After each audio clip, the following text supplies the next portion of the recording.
Let's connect then with the management of Blue Dart Express, Mr. Balfour Manuel, who is the managing director, who joins in to talk a little bit about some of the growth triggers, the price hikes, as well as how they are seeing traction during this time of everyone delivering.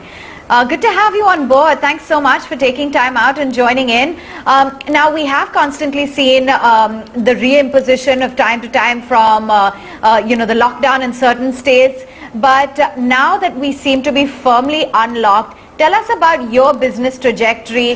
What has it been like since we last connected? We're in the month of September now. Things are fairly less restricted since the last time we spoke. What has been the overall demand and traction that you at Blue Dart have witnessed? So, good morning. Blue Dart is on a very resilient journey since the last we connected. Business is back to near normal. If you ask me, the supply chain disruption, which we saw, seemed to be evening out with just the tail remaining. There are localized government-related, lockdowns where we struggle with PIN codes, but otherwise we seem to be well back to pre-COVID working norms across. And this is because we have worked right through from day one. You know very well that when ground was no more functional, our aircraft, our 757s were flying seamlessly on every single day across the country, and also with in cooperation with MOCA on the UDAN initiative. So we had that great experience working right through the lockdown. The other thing is our people force was extremely valuable resource that we were able to get about a 95% kind of attendance. Even now it's over 95%, and that kind of resilience we got. But to answer your question, we see it's a sector specific growth. There are few sectors which are still, the banking and financial vertical still has got some way to go, but we have seen recovery. Everybody knows pharma was doing well, IT was doing well. We have seen green shoots in consumer durables, consumer electronics, and many other sectors. We see some green shoots coming back, and that gives us very optimistic view of the future.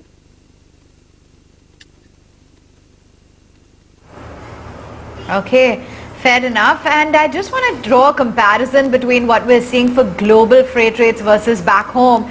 They're up by nearly 30 to 60% globally, whereas in India have risen by just about 7 to 15%. Why do you think that is? And do you think that we can see, us catching up to the kind of global rates?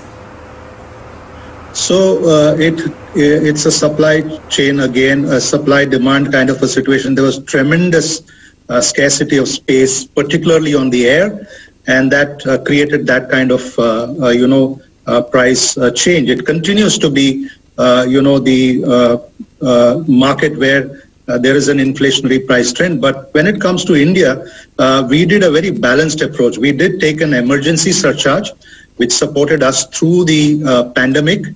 And we also gave the MSMEs and SMEs a price cut. And that went very, very well. So our retail, we did a decent amount of discounting during that period, and that gave us quite a bit of support to the MSMEs, I would say. But in India, yes, there is, as you know, we have announced a 9.6% GPI. That's a price increase with effect from January 1st, and we're already working on that right now.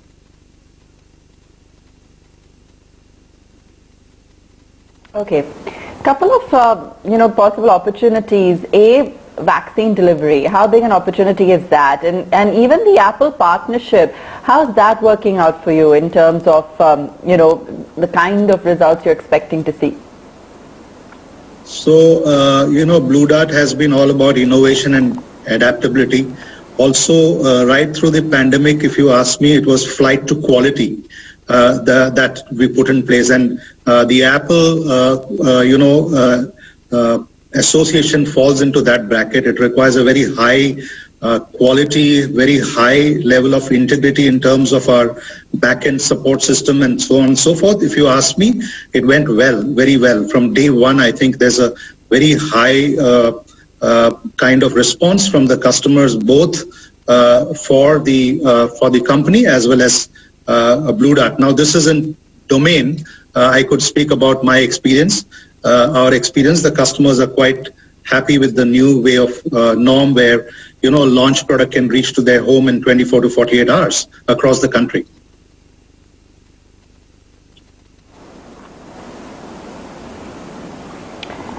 Amazing. What about festive season? What's that translating into in terms of gifting, other buying activity? So, as you know, e-commerce is one of the verticals, one of our largest verticals, and e-commerce has been trending globally.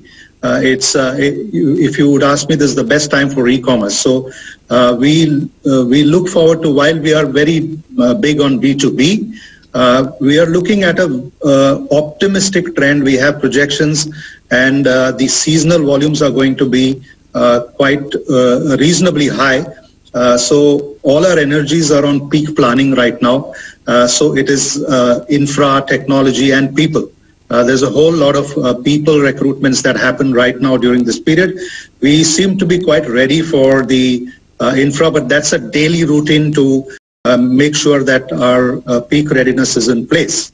And I guess that would be the same case globally and across all firms who are in this B2B and B2C delivery, service delivery.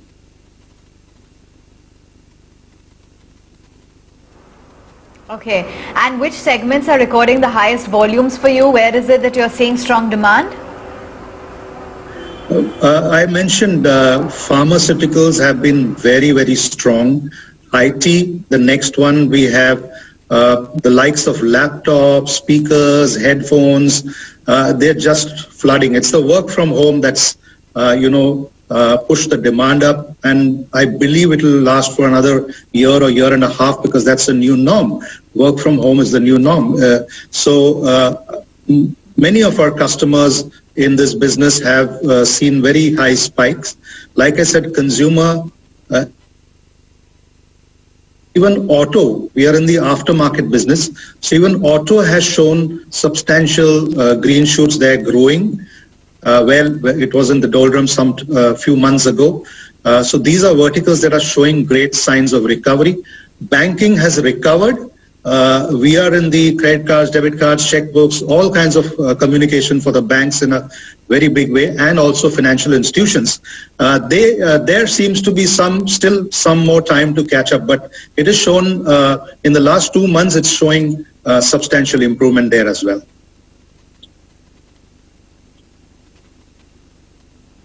On account of COVID, have we seen the supply chain disruptions? Are there new ones forming? How has that impacted your business? You know very well that, India has got used to this open and shut case almost on a daily basis. Initially, we, in the month of April, it was like, we were dealing with something which we were not knowing, that one day one city is open, the other city shuts down, so on and so forth. But now it's a new norm. We are just used to, placing embargoes where a PIN code by the local government is, and informing our customers.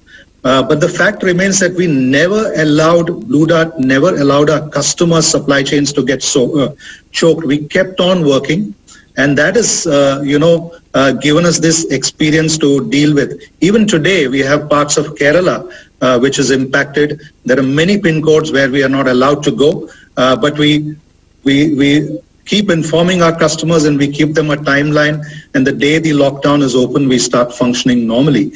So I guess every industry is dealing with this new norm of, open and shut case, because there could be a second wave coming, like in Europe now. People are feeling the pain of a second wave coming. We need to be ready for that, but to deal with that like we dealt with the first wave. So that's how Blue Dart looks at it.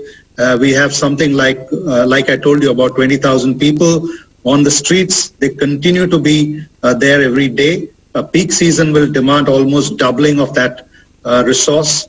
And I guess people are out there dealing with the crisis in such a way that, you have to face it now. It's 6 months. So I guess that will give us resilience in this country.